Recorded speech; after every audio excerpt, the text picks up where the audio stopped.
la nostra festa paga la pena. No? En un any en què estem esperant que el treball col·lectiu doni fruits i que les falles siguin declarades Patrimoni de la Humanitat, és molt bona senyal, molt bona notícia que els diferents grups polítics de la Junta de València s'hagin ficat d'acord per a impulsar este pla per la ciutat fallera.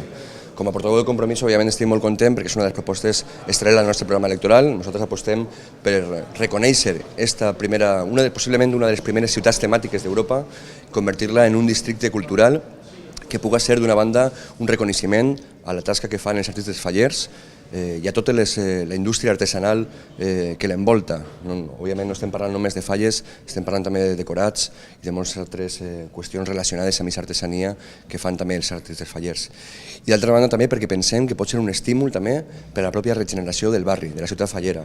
La ciutat de la ciutat fallera és un element clau també en la revitalització d'aquest barri. Molt bona notícia, per tant, que els partits polítics siguin capaços de fer pinya i l'important és el què i no el qui, i avui, en aquest cas, és important el què i el qui perquè som tots units en un mateix projecte.